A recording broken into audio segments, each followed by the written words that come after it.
Assalamualaikum warahmatullahi wabarakatuh. Bismillahirrahmanirrahim. Tabarakalladzi nazzalal furqana ala 'abdihi liyakuna lil 'alamin nadhira. Allahumma shalli wa sallim ala sayyidina Maulana Muhammadin wa ala alihi wa sahbihi asmain, amma ba'du. Yang sangat saya hormati, juga kita hormati bersama, wonten Bapak Profesor Dr. Quraish Shihab, wonten Habib Ali bin Ibrahim, Habib Husain bin Ibrahim, beberapa pengurus PSG maupun Baitul Quran, semua ada Ustadz Arifin, Ustadz Ali, semua yang saya hormati, para hadirin yang saya hormati, juga semua demonstran ini yang saya hormati. Saya ini kata orang banyak itu punya fan banyak, sebetulnya ini korban orang banyak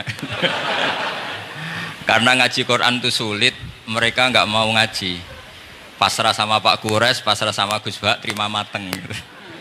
Jadi ini kenakalannya muhibbin. Dulu korban seperti ini juga Rasulullah SAW. Itu kalau sahabat ingin masuk surga itu ya gak suka ngamal yang berat-berat, juga gak suka, minta saja ke Rasulullah, ya Rasulullah saya minta satu hal. Apa? As'aluka murafaqataka fil jannah, saya minta supaya jadi teman engkau di apa? Surga. Tapi yang jelas Nabi tidak jawab secara gratisan. Nabi ngendikan fa'inni ala nafsika bi kasratis sujud, kamu membantu saya, kamu harus memperbanyak apa? Sujud. Jadi kalau ada kiai dimintai saya ingin di surga sama engkau kiai, itu nggak boleh gratisan, harus fa'inni ala nafsika bi kasratis sujud. Tapi saya ini punya ajaran yang sebetulnya agak sesat tapi masuk akal. Ini saya mohon, karena saya memang punya bapak seneng guyon, punya Mbah Mun kiai saya juga seneng guyon. Karena beliau katanya gini, nak kiai ra guyon kok dianggap gak bahagia aja. Saake panitia dikira kurang sangu gitu katanya. Sehingga ajarannya beliau memang sementara orang Islam itu pokoknya guyon, ketok bahagia dengan Islamnya, bahagia dengan Tuhannya, bahagia dengan nabinya. Qul bi fadlillah wa bi rahmati fa bidzalika walyafrahu. Lah bahagia paling gampang ekspresinya nggih guyon niku. Ngetokno di Alphard dadak repot. Ngetokno di dhuwit akeh ya dadak repot. Nak guyon nak murah nggih. Itu beberapa sahabat itu saking cintanya Nabi, itu cara berpikir kayak teman saya. Teman saya itu sering nasihatin saya, Gus, aja soleh nemen-nemen. Engkau nak ning swarga mari bareng Mbah Mun sungkan katanya. Jadi kalau terlalu soleh kan surganya sama guru-guru kita, kan tidak enak itu. Kalian kalau di surga kan nggak kebayang, mesti polanya kayak apa gitu. Lama punya istri tidak cantik, di sana apa? Cantik. Nah itu kalau jejer guru kan sungkan gitu. Jadi makanya kata teman saya, soleh pas-pasan ya Gus, ben swarga ini nggak sama siapa? Mbah Mun katanya, sungkan katanya. Nah ternyata pikiran itu juga ada di sahabat. Ya Rasulullah, saya puas-puaskan melihat engkau di surga. Kenapa? Saya tidak mesti masuk surga, kalaupun di surga beda kelas dengan jenengan. Jadi para sahabat ya sadar, kalaupun di surga beda kelas dengan jenengan. Tapi pelajaran yang kita bisa terima adalah bahwa semuanya itu harus ada amal kita. Sehingga Nabi ngendikan fa'inni ala nafsika bikasrotis sujud. Maka tolonglah saya untuk mengabulkan permintaan kamu dengan memperbanyak apa? Sujud. Saya akhir-akhir ini sering kampanye tentang sujud. Caranya gimana? Ini sekaligus untuk anak-anak PSG utamanya, karena yang mengkaji Quran. Kata ulama, mentahbib ya, menyenangkan orang kepada Allah itu butuh bayinah. Bayinah itu logika yang kebenarannya itu cara Jawa itu jelas welo-welo, sangat jelas. Namanya al-bayinah. Saya ulang lagi ya, namanya apa? Al-bayinah. Sehingga dengan logika itu orang yang kafir saja menjadi mukmin, yang fasik menjadi soleh, yang soleh bila ilmin menjadi soleh bil ilmi atau bil hujjah. Itu yang disebut Allah, lam yakunil ladzina kafaru min ahlil kitabi wal musyrikina munfakina hatta ta'tiyahumul bayyinah. Siapa itu? Rasulun minallah yatlu suhufam mutahharah.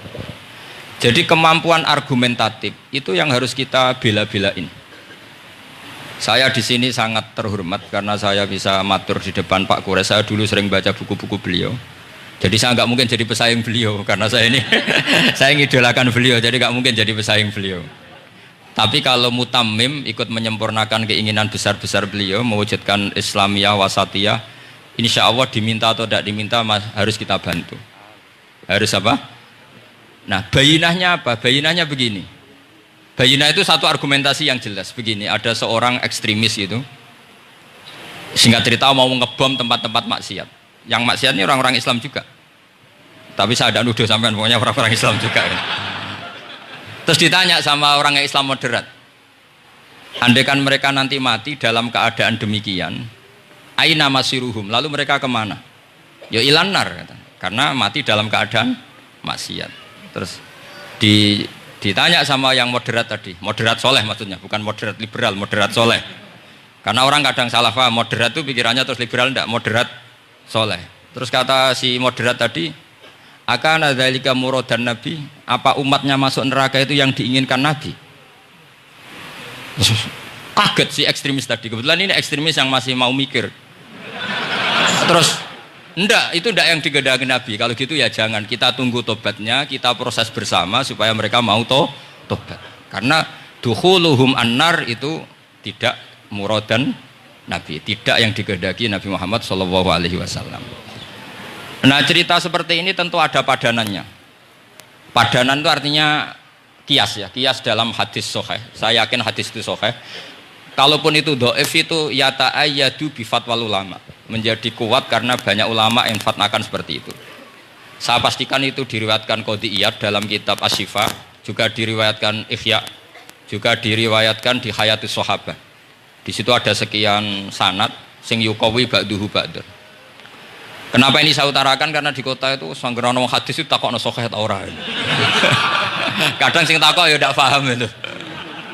Maca kitab ra iso kok takok sahih ta ora. Yang ditanya juga aneh. Terus berusaha jawab. Padahal kadang ya ndak bisa juga jadi. Di hadis itu ada penjelasan begini. Ada seorang Arabi itu orang Bedui lah, orang yang kurang peradaban. Minta sesuatu pada Rasulullah SAW. Karena Nabi itu tidak orang kaya, Nabi tidak jutawan, tidak hartawan, dikasih. Mungkin kalau uang sekarang mungkin 50.000 atau berapa. Orang itu gerutu senggerutu-gerutunya. Nabi kok pelit gitu, kira-kira seperti itu. Akhirnya sahabat ini merasa tidak nyaman, ingin, karena ini Arab ya, ingin mengadili ini. Saya membahasakan mengadili itu ya ada Arabnya, karena kadang ada riwayat misalnya fahamma ayyadribuhu, nanti juga repot, ayatuluhu juga repot. Makanya kalau ke Jawa itu kadang maknani bahasa Arab itu bingung. Dan memang baik bingung daripada enggak bingung. Karena kalau yang enggak bingung itu keliru pede.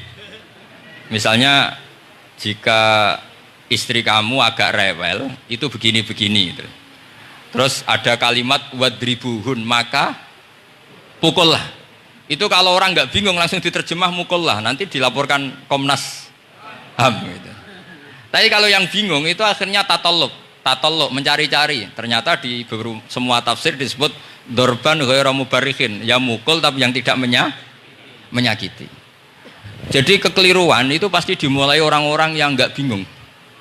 Jadi ilmunya nggak cukup, akhirnya nggak bingung. Bingung itu penting. Loh betul. Nggak ada orang alim kecuali dari bingung. Karena orang alim itu nggak bisa pede. Karena referensinya banyak, kemungkinannya banyak. Sehingga mesti pikiran pertama kalau ada lafadz ini maknawi apa lafzi. Ini mahmul apa enggak? Ini mansuh enggak? Ini muqayyad mutlak enggak? Ini sekaligus jadi pusat studi Quran, jadi supaya teman-teman memang seperti itu. Kata wadribuhun, maka pukullah. Saya masih ingat betul ketika Pak Quraisyah menulis di Membumikan Al-Quran tentang alak. Itu kalau orang ahli embriologi dimaknani alak segumpal darah itu mesti tertawa-tawa, karena nggak ada dalam proses embriologi orang lewat proses segumpal apa? Darah. Tapi kalau alak itu madatul kalimah dari kata aliko ya'liku alakon, sesuatu yang menempel, jadi zigot yang berhasil menempel di dinding rahim itu yang jadi anak, itu ya normal saja, memang itu terjadi. Ya barokahnya bingung tadi.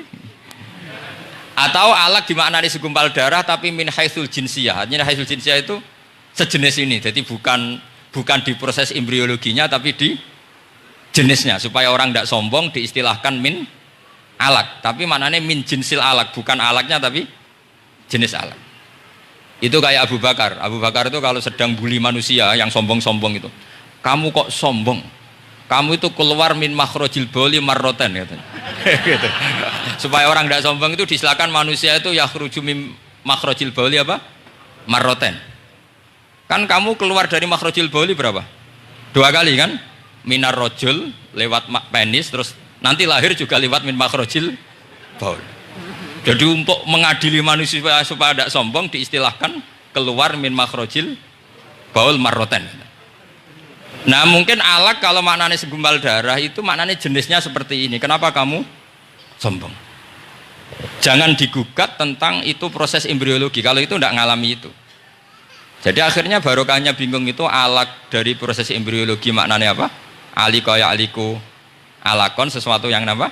Nempel, yang sukses nempel di dinding rahim. Tapi dari segi jenis mendidik tawadu, mendidik khafdul janah lil mu'minin, mendidik adzul wal ingkisar, rasa hina, nah, itu dengan makna tadi.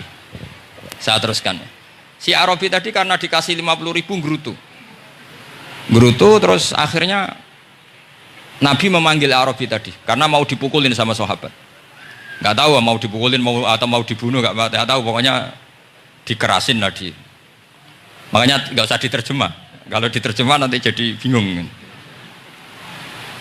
Terus akhirnya dibawa sama Nabi, diajak masuk, dikasih banyak sama Nabi. Kasih banyak, ditanya sama Rasulullah, kamu sudah puas ya Arabi? Sudah ya Rasulullah. Hebatnya Nabi apa?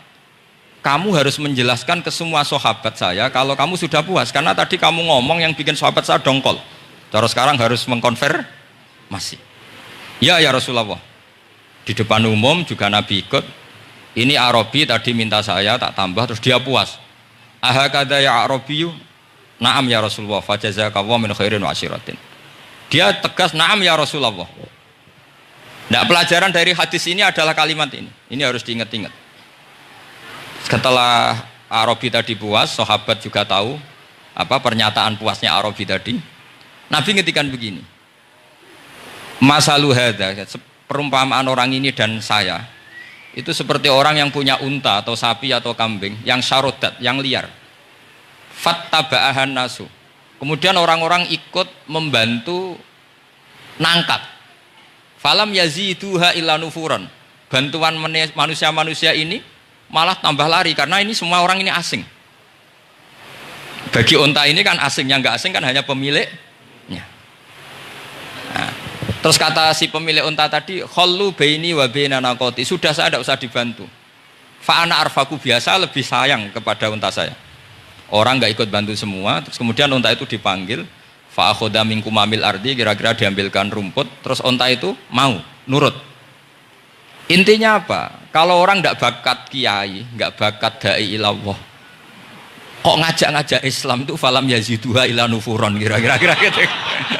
Karena lebih banyak emosinya ketimbang teknik proses tadrijinya, tasreknya. Akhirnya itu jadi pelajaran ke kita. Pelajaran kedua, Rasulullah ngendikan begini.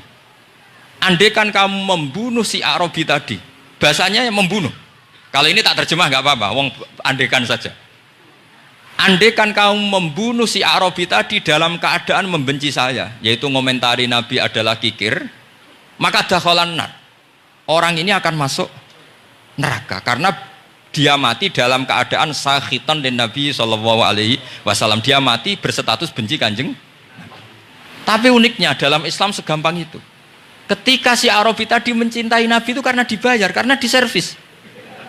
Dan itu cukup loh dalam Islam itu. Mencintainya Nabi itu karena dikasih uang lagi. Akhirnya dia senang Nabi meskipun karena dikasih uang. Tapi jangan diteruskan, setelah senang Nabi dibunuh masuk surga, ya tidak usah gitu. Nanti jadi repot tadi. Tapi intinya apa? Islam itu semudah itu. Yang menerima kebenaran karena servis saja diterima sama Allah Subhanahu wa ta'ala. Nah ini di sini pentingnya kiai-kiai yang wasatiyah, yang ceria, yang gampang. Karena kita tidak ingin tanfir. Saya kemarin bikin makalah untuk 100 harinya guru saya Kiai Haji Maimun Zubair. Tak beri judul Al-Intisar Limadhabi Syekhina. Itu diantara yang saya tulis adalah Sayyidina Umar itu pernah diprotes sama banyak sahabat, termasuk Abu Bakar, karena Abu Bakar ke Umar ini lewat penunjukan. Kata para sahabat, ya Abu Bakrin, kamu memasrahkan umat ini ke aghladin nas, orang paling kasar, yaitu Umar. Tapi apa? Ketika ada sahabat yang memberanikan diri tanya Sayyidina Umar, namanya Abdurrahman bin Auf, kenapa engkau kasar pada umatnya Rasulullah SAW? Jawabnya Umar itu unik. Fawwah, laqad lintu hatta khasyitu waha fil lain. Walaqad istatattu alaihim hatta khasyitu waha fis syiddah. Fa ainal makhraj. Saya ketika lunak sama manusia, sebetulnya saya juga takut Allah. Ketika ngambil sikap lunak, karena lunak itu dianggap pembiaran. Bagi orang yang salah paham, lunak itu dianggap pembiaran. Kamu punya ponakan yang sering pacaran misalnya atau sering nakal, kamu lunak itu dianggap pembiaran. Pembiaran itu tidak mendidik. Tapi kalau kamu sebagai Pak Lek Pade terkenal keras, ponakmu ya ora tau sowan, itu ya ora iso didik sama saja. Orang kau berdidik, sowan saja gak berani, ketemu kamu lari gitu. Intinya apa? Terlalu lunak juga ada masalah, yaitu dianggap pembiaran. Terlalu keras juga ada masalah, kan hakikatnya nggak bisa didik. Orang-orang yang terlalu keras sama masyarakat ini kan nggak kau berdidik karena wong roh wis melayu. Tapi nak terlalu apian, kayak kula ini nyongkomu ya masih tak barno itu, itu kan yo repot kan. Sehingga ngendikane Sayyidina Umar, fawwah laqad lintu linnas hatta khasyitu wa fil lain. Ketika saya ngambil sikap lunak, sebetulnya saya juga punya khasyah karena dianggap pembiaran. Tapi ketika saya terlalu ekstrim, saya juga takut Allah. Jangan-jangan itu tanfir, menjadikan orang jauh dari orang-orang soleh, karena yang soleh terlalu keras. Fa'inal makhraj, lalu jalan keluarnya gimana? Ya jalan keluarnya tadi, wasatiyah tadi. Jangan lunak yang sampai pembiaran, ya jangan keras sampai orang tanfir. Ukurannya apa? Ya tanya anak-anak PSK nanti karena yang baru mengkaji apa? Wasatiyah. Jadi saya mohon referensi itu sebanyak-banyaknya, karena terus ada lagi saya punya cerita, ada seorang wali yang kalau doa itu agak neror Allah, tapi itu kalau nggak wali nggak boleh, harus jadi wali dulu baru boleh. Karena kalau wali itu keliru-keliru itu ya tetap sama Allah dibahasakan isek itu berontok, enaknya kekasihnya Allah kan gitu. Makanya diantara doanya Habib Ali Al-Habsyi Sohibu Simtiduror itu doanya, tapi kamu tidak boleh melakukan doa ini, dosa. Kalau nggak wali dosa. Itu doanya gini. Waj'al sayyiati man ahbabta. Jadikan kesalahan saya itu kesalahan orang yang kau cintai.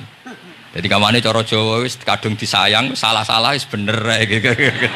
Jadi waj'al sayyiati man ahbabta. Jadi kalau orang yang sudah super itu salah wae dadi apik. Tapi ya udah salah sampai kayak zina maling, itu parah itu. Ada seorang wali doa di depan Rasulullah itu gini, ya Allah, jenengan punya dua pilihan. Jika jenengan menjadikan saya orang soleh, surra habibuka, maka kekasihmu ini akan senang. Dan yang susah itu musuh kamu, yaitu iblis, musuh engkau. Tapi jika engkau ingin saya ini dolim, jadi orang dolim, yang susah itu kekasihmu, yaitu Nabi Muhammad SAW, yang senang musuhmu, yaitu iblis. Mohon jenengan milih mawon, nyenang kekasihmu apa nyenang musuhmu gitu. Ya sudah kan Allah tidak punya pilihan. Mana mungkin Allah ingin menyusahkan kekasihnya, yaitu kanjeng Nabi Muhammad SAW.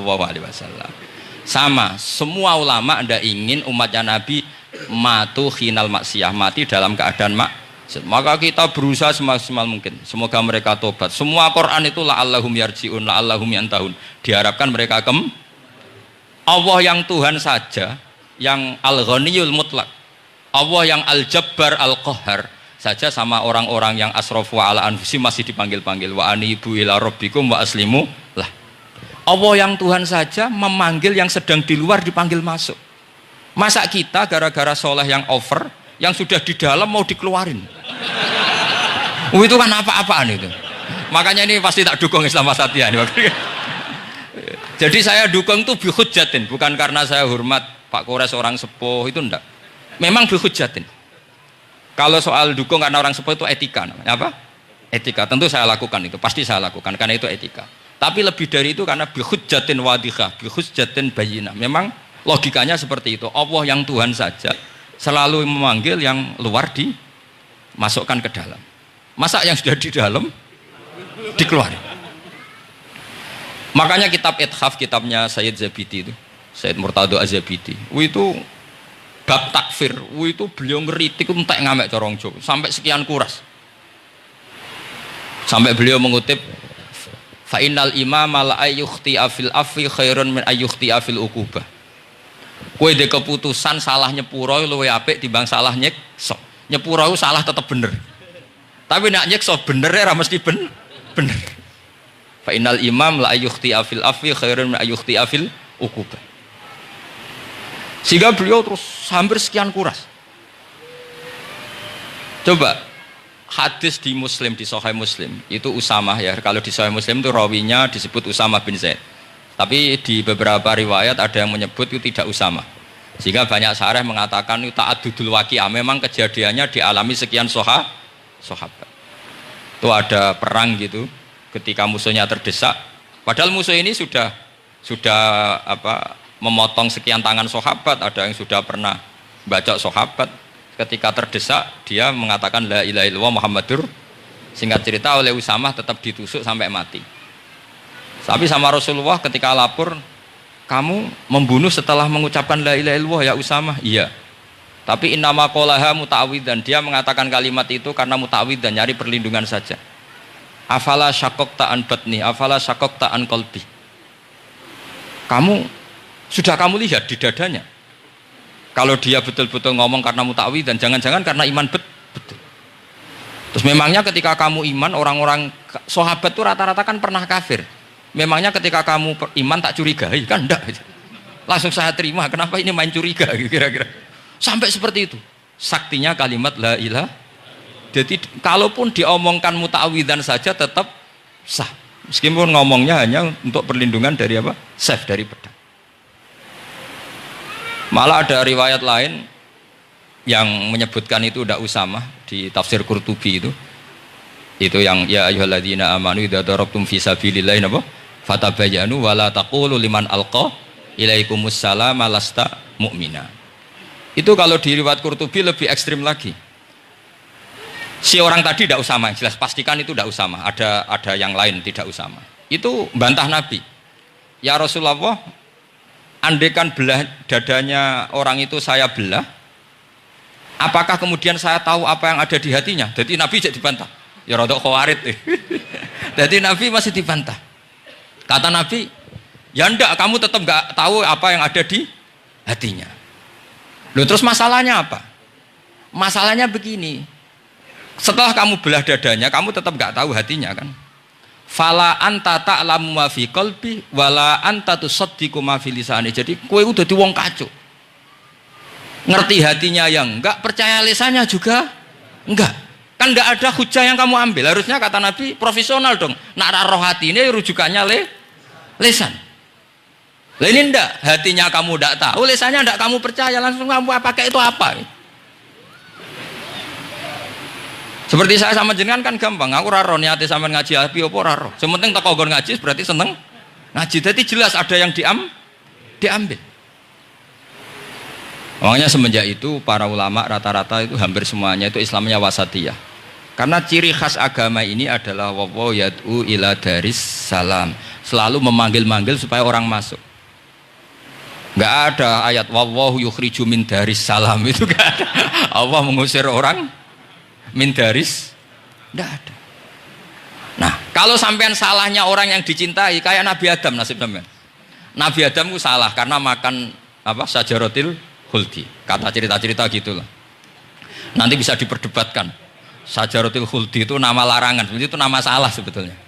Nanti tanya Pak Kures, itu kan sebenarnya gini. Istilah khuldin itu bahasa setan. Hal adulluka ala syajaratul khuldi wa mulki la yabla. Jadi iblis itu goda Adam, kamu ingin mangan pohon keabadian. Jadi kalau kita mengistilahkan syajaratul khuldi berarti mengesahkan istilah yang dipilih setan. Jadi masalah. Makanya saya enggak pokoknya anut-anut umum wong muni syajaratul khuldi ya ikut syajaratul khuldi, tapi ini sebetulnya bahasa yang dipakai setan. Singkat cerita Nabi Adam itu akhirnya makan tapi tidak banyak, makanya sebagian aja diredaksikan dzaqo itu ngicipi. Makanya ada akala, berarti dzauk juga disebut aklu, tapi aklu yang sedikit disebut dzauk atau dzaqo. Nah, ketika makan itu Allah duka, tapi duka be orang yang dicintai, diwarai. Cung Adam, kowe tak warai donga supaya tak sepuro. Jadi kaya anak apa minggat wong disayang, disangoni wis minggatlah tak sangon. Makanya waj'al sayyiati man ahbabta. Disangoni fatalaqa Adam min rabbi kalimatin fataba alaih. Makanya saya kalau baca ayat itu cek enak dadi sangoni. Maca iki cung ya kok ben dadi minggat digani HP mbek dhuwit engko nek wis kepen mulai ya semulai. Makanya itu jadi Quran itu luar biasa. Akhirnya Nabi Adam ya benar diusir, tapi sudah bawa bekal, diwarai oleh pangeran. Nah ternyata apa? Maksiatu Adam itu maksiatu mu'azzimin, maksiatnya orang yang sangat menghormati Allah. Jadi kalau kamu ingin jadi wali itu pertama harus kamu berstatus al-mu'azzim, al-musabbih. Ternyata kata kuncinya gini, kata tafsir Ibnu Katsir ini.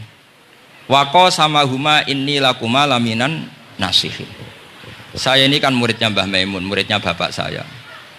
Kan gak kebayang orang pakai namanya Allah kemudian dusta. Jadi Nabi Adam dirayu setan kayak apa itu gak pernah tertarik.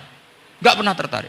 Tapi akhirnya setan bilang, wallahi demi Allah, bahwa saya menyuruh kamu makan buah khut itu laminan nasihin. Wallahi, pakai kata wallahi.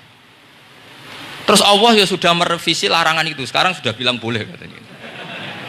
Nah karena kata pakai wawahi, terus kata Nabi Adam, fawawah wa izzatika ya Rabbi, ma dzanantu anna ahadan yahlifu bika kadziban. Ini dawuh Nabi Adam. Adam wis tak kandhani kok ora nurut alasan apa? Terus Adam atau pangeran wa izzatika, demi kehormatanmu ya Allah, fawawahi ma adzunnu anna ahadan yahlifu bika kadziban. Saya tidak pernah ngira ada hambamu, ada makhluk kemudian mencatut nama engkau kemudian dia dusta.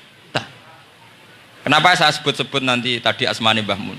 Andai kan saya punya teman biasa bodoni saya, biasa bodoni saya, nipu saya, terus bilang gini, Gus Mbak jenengan ditimbali Mbah Mun, dan dia sumpah, kira-kira tak pikir apa enggak? Enggak, pasti saya langsung meskipun ya dibodoni, karena saking wibawanya Mbah Mun sehingga saya enggak ngecek lagi orang ini bohong apa tidak. Nah, Nabi Adam saking wibawanya Allah di hatinya Nabi Adam, kita disebut wawahi. Allah sekarang ngalalkan itu, sudah tidak pikir panjang. Karena dia tidak pernah ngira ada orang mencatut nama Allah kemudian dia dusta. Seperti di dunia santri misalnya ada yang dipanggil Habib Ali, masuk disumpah sih, tenang tau ora. Oh itu mesti teman yang biasa bodoni sampean lah, mesti langsung saking takutnya kan gitu.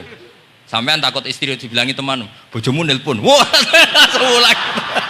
Itu mesti tidak dikonfirmasi lagi itu, saking takutnya itu. Nah Nabi Adam itu seperti itu, saking takzimnya kepada Allah sehingga ketika disebut wawahi, nah itu yang kata kuncinya waqo sama huma inni lakuma laminan nasihin fadallahuma bihur. Itu kalau sampai neliti, ini kesangannya Pak Kures pakai madatul kalimah itu kelihatan. Fadallahuma itu rujuknya ke iblis. Jadi Adam di situ korban terus. Kan waqo sama huma, iblis sumpah ke Adam Hawa. Fadallahuma, iblis menunjukkan Adam Hawa. Sehingga dia dua orang ini maksiat itu semuanya korban, dia hanya sebagai objek. Kreatornya yaitu iblis.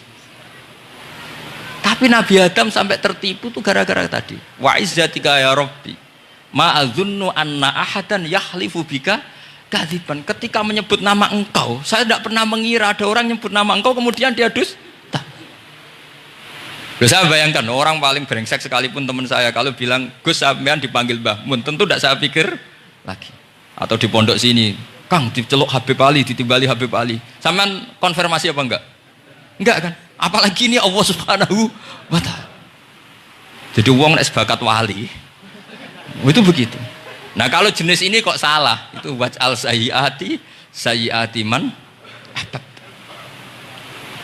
Kanjeng Nabi dalam lahirnya juga pernah salah dalam lahirnya, karena Nabi memberi izin orang-orang munafik gak ikut perang.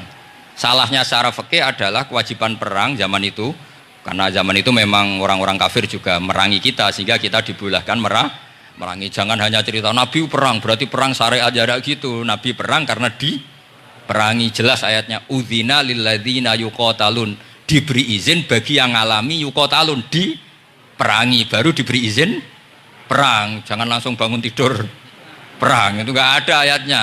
Qatilul ladzina yuqatilunakum, merangi yang merangi kamu, wa akhrijuhum ya min haitsu akhrajukum, ngusir yang ngusir kamu.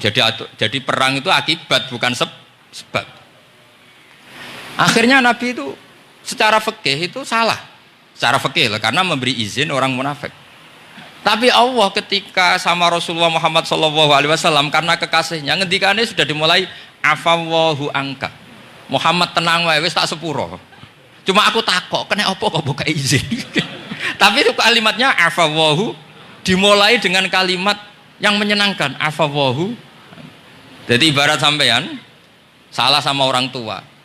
Wes sepeda mbok ora pamit itu serapa salah. Cuma aku tetap takok alasan apa gitu loh. Tapi bilang wis gak apa-apa, Cung. Sepeda motor iki mbok gawa, mbok dol iku ora apa-apa. Cuma aku takok kena apa. Tapi mukadimahe ora apa-apa sih.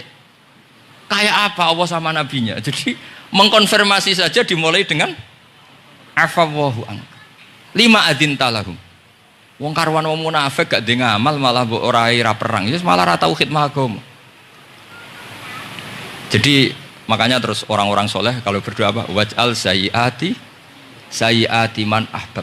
Ya Allah, jadikan kesalahan saya adalah kesalahan orang yang kau cintai. Nah, yang paling dicintai Allah tentu umat Rasulullah sallallahu alaihi wasallam. Saya tak beri ijazah. Kali ini tak ijazahkan nggak apa-apa, karena ini hadis sahih musalsal. Umatnya Nabi kok gak enak bi. Kontrak ebek pangeran sebelum salah itu sudah ada kontrak. Makanya Nabi itu ngendikannya bangga sekali. U'titu khamsan lam yu'tahunna nabiyyun qabli atau ahadun min qabli. Saya diberi 5 hal hadiah sama Allah yang umat sebelumku, Nabi sebelumku tidak diberi hadiah itu.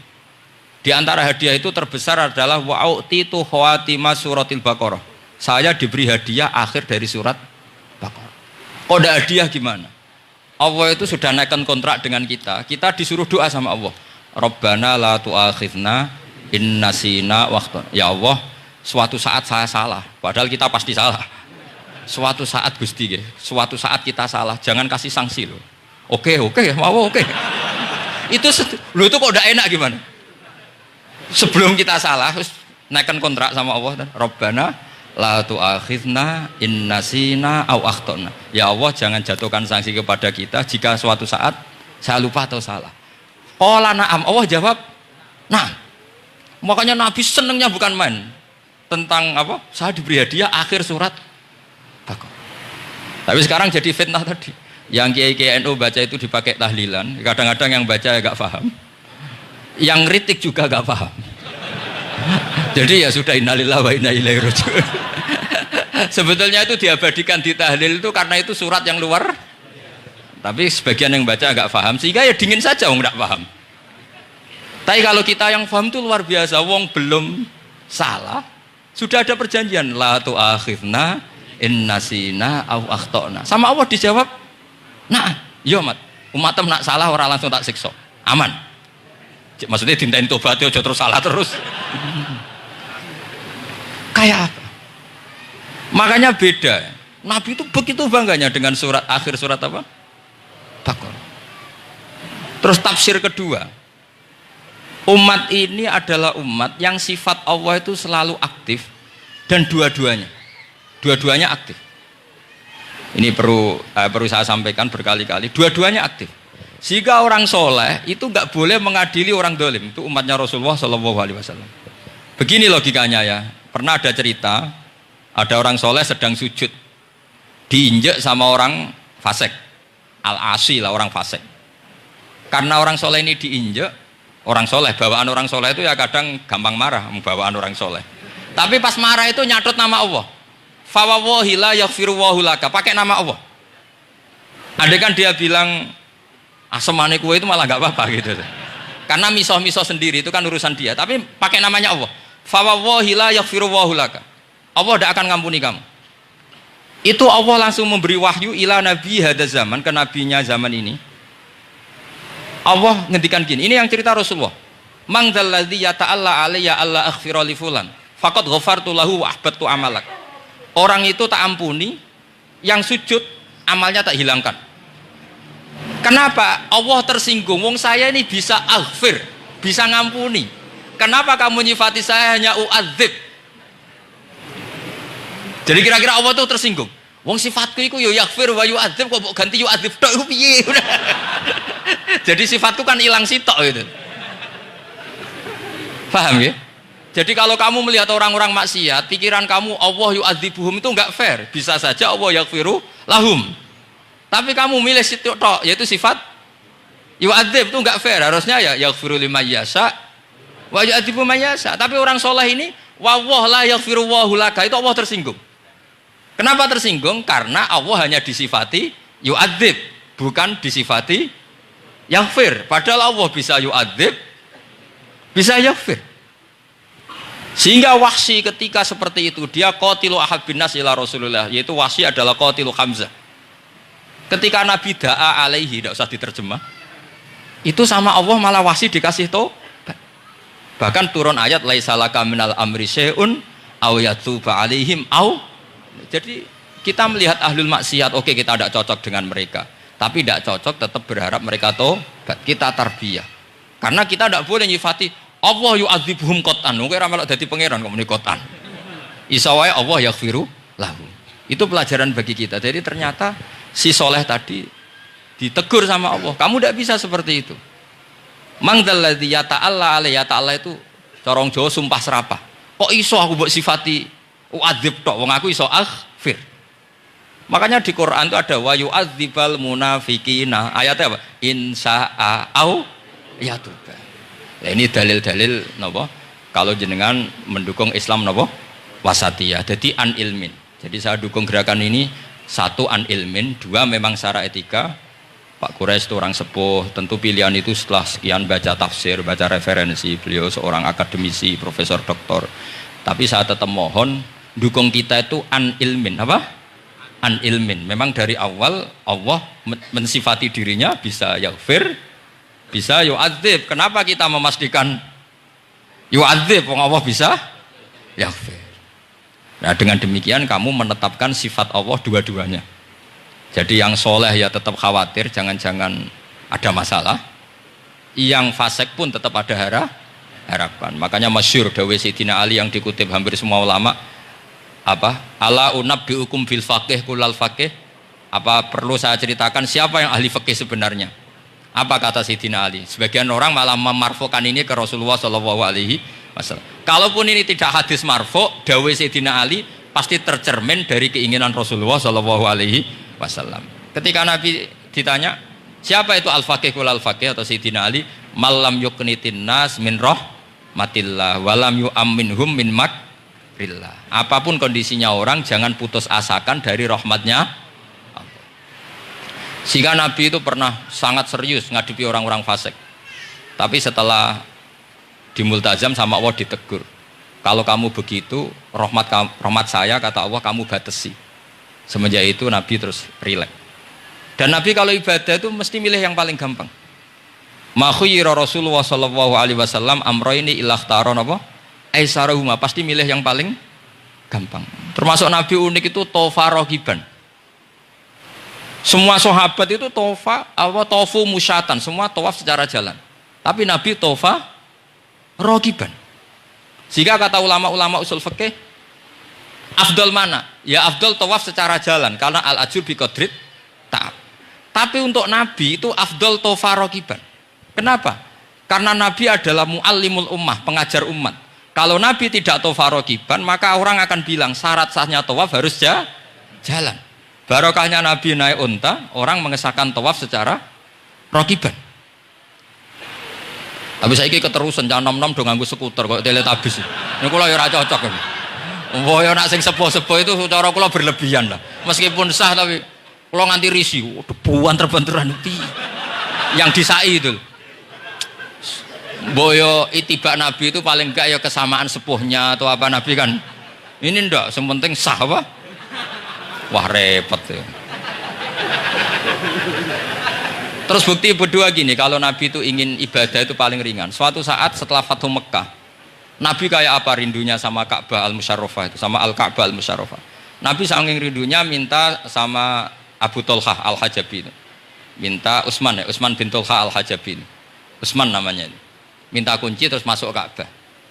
Itu keluar dari khimah, itu Nabi senengnya bukan main. Karena Fathu Mekah. Lebu Ka'bah senengnya bukan main. Tapi setelah keluar dari Ka'bah, itu kelihatan hazinan, kelihatan susah, tersiksa. Ditanya sama Sayyidah Aisyah, kenapa engkau gelisah padahal tadi kelihatan senang? Wadidtu anni lam adkhul. Saya suka andikan tadi saya ada masuk Ka'bah. Kenapa ya Rasulullah? Jangan-jangan umatku ngira ini penting. Dan itu berat. Sampai jadi perdebatan ulama fikih. Apakah sunat masuk Ka'bah apa? Enggak. Sebagian ulama bilang enggak. Alasannya Nabi getun, cara Jawa itu kecewa, nyesel. Kenapa saat tadi masuk? Jangan-jangan umatku nanti merasa itu keharu dan itu repot. Nah kita tidak usah dilarang, memang tidak punya kesempatan. Alhamdulillah. Dilarang nggak dilarang, sudah tidak punya kesempatan. Nah ini yang terakhir kenangan saya mau menerangkan dan tambah mahabbah kepada Rasulullah Shallallahu Alaihi Wasallam. Ini betul, ini sesi terakhir ini. Begini, salasun mangkun nafihi wajadah halawatal iman. 3 hal ini kalau ada pada kamu atau pada siapa saja, maka menemukan halawatal iman, manisnya iman. Ini mungkin yang jarang dijelaskan orang adalah manis itu apa? Kata Ibnu Hajar Al-Asqalani sebagai pensarah Bukhari, termasuk manisnya manis adalah al-iltizat al-aqli, merasa nyaman secara berpikir. Nanti saya bacakan takbirnya sebelum saya tutup ngaji bareng ini. Begini misalnya, kita ngikuti Nabi Muhammad SAW. Tentu beliau punya al-jamalul wajhi, Nabi itu orang paling ganteng. Tentu beliau punya al-jamalul sauti, suaranya Nabi itu luar biasa. Tapi yang paling luar biasa tentu al-jamalul akli, akalnya Nabi itu luar biasa jamal, luar biasa indah. Artinya gini, andaikan Anda seorang profesor atau seorang alim allamah, seorang kiai yang paling alim, terus dikasih tahu Nabi, misalnya dikasih tahu Islam, sing gawe donya iki iku Fir'aun, kan mesti tersiksa. Logikanya gimana? Wong Fir'aun lahirnya di bumi kok bikin bumi, kan dulu buminya timbang, mesti ra iso turu sampe. Iki ajaran nopo ra iso turu. Tapi ajaran ini mengatakan sing gawe alam raya ini Allah. Allah itu awal, Allah itu qadim. Kan terus iso turu, wis adone lah. Nak sing gawe luwih dhisik. Paham ya? Terus sing gawe ku ala kulli syai'in qadir, wis adone lah, jenenge gawe alam mesti ala kulli syai'in qadir. Nah, terus misalnya diajak paham ateis. Alam ini ndak ada, kemudian ada. Penciptanya apa? Ya ketiadaan. Oh, ora iso turu sampean. Bagaimana mungkin al-adam yakhluqu maujudan, alam yang maujud diciptakan oleh Adam. Oh, ora iso turu sampean. Dan itu kata Ibnu Hajar Al-Asqalani, halawatul iman itu adalah ibaratun anil iltizat al-aqli. Halawatul iman dan ibaratun anil iltizat, agama ini nyaman secara akal. Kita disuruh menuhankan zat yang turu sampai. Oke, masuk akal. Nah, misalnya itu sampai dikabar saja, ini di kitab saya Fathul Bari. Ini di juz 9, di kitab saya halaman 193 ya. Karena mungkin sampean beda cetakan atau enggak ada nomornya karena enggak punya, enggak tahu saya gitu. Banyak ini tapi ini nanti saya tak tinggal di Mas Wafa ini. Nanti yang enggak punya di ngopi saja, di foto aja. Selumayan ben ngaji ku nganggo kitab ben kok wong alim itu keren ya. Saya baca Bismillahirrahmanirrahim. Halawatal iman. Beliau ngendikan wa yaltadzu bidzalika iltizazan aqliyan. Jadi orang merasa nyaman secara iltizazan aqliyan, akalnya merasa nyaman. Idzil iltizat al-aqliyu idrakuma huwa kamalun wa khairun min haitsu huwa kadzalik. Disuruh minum obat. Tentu secara watak kamu tidak senang karena obat itu pahit. Tapi kamu merasa nyaman setelah sakit minum obat, merasa nyaman karena ada harapan sembuh. Jadi watak kamu tidak seneng, lidah kamu tidak seneng karena pahit, tapi akal kamu seneng. Wah enak aja, bar disuntik, bar diinfus, bar minum obat. Berarti itu namanya iltidzadzan aklian. Akal kamu merasa apa? Nyaman karena telah melakukan sesuatu yang sesuai akal. Tak baca ya, misalnya al murad bil hubbi huwa al hubbul akli alladhi huwa itharu ma yaqtadi al aqlu salimu rujhana wa in kana ala khilafi hawan nafsi kal marid yu'afu ad-dawa bi tab'i fayanfaru anhu wa yamilu ilai bi muqtada akli. Kayak kita sakit tentu dioperasi itu tidak senang, bayangno wedhus apa usus dewedel-edel kan enggak senang secara hawan nafsi, paham ya? Tapi secara akal karena kamu divonis usus buntu, senang mana setelah dioperasi sama sebelumnya? Lah senang dioperasi itu namanya al-iltizat al-akli. Ini kata Ibnu Hajar al-Asqalani. Wal aklu yaqtadi rujhana janibi dzalik. Nah, terus saya teruskan. Idzil iltizat al-akliyu idrakuma huwa kamalun wa khairun min haitsu huwa. Jadi saya bayangkan, makanya saya kalau baca Quran tuh sering saya nangis. Misalnya tadi, am khuliqu min ghairi syai'in am humul khaliqun am khalaqus samawati wal ard. Masa alam raya yang wujud ini semua maujudat kemudian dirumuskan bahwa penciptanya adalah al-adam, kenihilian, nihilisme. Kebayang nggak sampai ini suatu ruga misalnya ono nabi terus congkoe kudu iman alam raya ini sing wujud diciptakno ketiadaan wis ra iso turu yakin ra men itu. Tapi kalau nabinya bilang hadhil awalim atau hadhil alam khalaqaha Allah itu siapa? Al-Qadim wajibul wujud ala kulli syai'in qadir lahul asmaul husna lam yalid walam yulad walam yakul lahu kufuwan ahad. Oke, keren kan gitu. Itu jenenge al-iltizat al-akli. Kalau kamu sudah ngalami seperti itu, wajadah halawatal iman. Terus kata Ibnu Hajar al-Asqalani, terus wa yu'abbirus syari', syari' yaitu Rasulullah sallallahu alaihi wasallam membahasakan al-iltizat al-akli dibahasakan dengan halawatal iman. Jadi halawatul iman itu kamu harus ngalami al-iltizat al-akli. Seperti misalnya dalam hukum sosial, kata ulama-ulama, laulam yakun maja'a bi Muhammadin dinan lakana fi aqlin nasi hasanan. Andai kan Muhammad tidak mengatasnamakan itu agama, akal pun mengatakan itu baik. Coba ajaran kita, ambek bojo sing apik, ambek anak sing apik, ambek tangga sing apik, itu kan enak. Coba kalau ajarannya gini, bojo taboki wae kesuwen, kan bingung, wah iki ajaran apa kan kaget. Ambek tangga, oh sing kontel, gak ngono tidak-idak kok. Oh, iku ajarane Nabi apa ajarane ekstremis kan bingung.